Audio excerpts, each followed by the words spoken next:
ये वो जगह है जहां आज इमरान खान साहब खड़े होकर खिताब करेंगे। मैं उनकी जगह पे खड़ा हूं और आप पीछे स्टेज देख सकते हैं, यहीं खड़े होंगे इंशाल्लाह।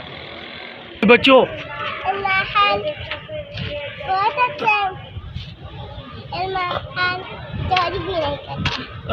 खान से हम लोग मिलने के लिए आए और इमरान खान बहुत अच्छे हैं। इमरान खान चोरी भी नहीं करे। इमरान खान ईमानदार है। वालेकुम अस्सलाम। आप जलसे में आए, क्या उम्मीद है आपके पास इमरान खान को लेकर?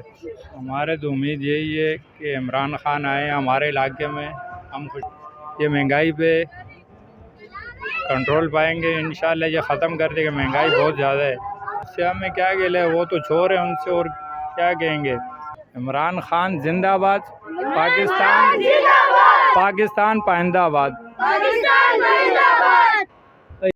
अस्सलाम वालेकुम। वालेकुम अस्सलाम।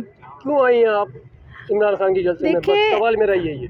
सवाल आपका बिल्कुल स्ट्रेट फॉरवर्ड है, मैं आपको स्ट्रेट फॉरवर्ड ही जवाब दूंगी। खान साहब के लिए हमारी जान भी हाजिर है और हमें पता है कि इस मुल्क को सही करने के लिए एक ही बंदा है, वो है इमरान खान। तो उनको सपोर्ट करने के लिए अपने ही इलाके में, अपने हल्के में ना आए तो वो खान साहब के साथ नाइंसाफ़ी होगी।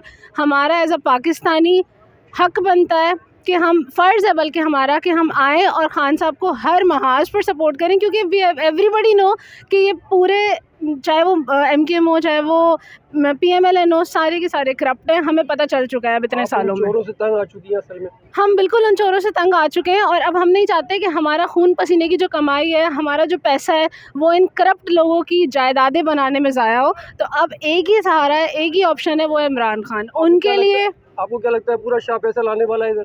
मुझे लगता है कि ये मैदान छोटा पड़ने वाला है, क्योंकि इससे पहले जब खान साहब का जलसा हुआ था ईदगाह ग्राउंड में, तो वहाँ पर ब्रिज पर, घरों की छतों पर लोग जमा थे। ये हमने देखा था। और मुझे लगता है कि अब 6-7 साल बाद जब इतना ज़्यादा उरूज पर है खान साहब की शोहरत, तो आज ये मैदान, ये इलाका छोटा पड़ने वाला है। आज पूरा शाह फैसल उमड़ आएगा। इनफैक्ट शाह फैसल से बाहर के लोग भी सारे आएंगे। आपकी तरफ से क्या विश है उनको? मेरी तरफ से विश यही कि अल्लाह ताला खान साहब की जान को अपने हिफ्ज़ अमान में रखे और उनको इंशाल्लाह आने वाले इलेक्शन में सुरखरू करे और हमें इन करप्ट माफिया से आज़ादी मिले। Thank you so much.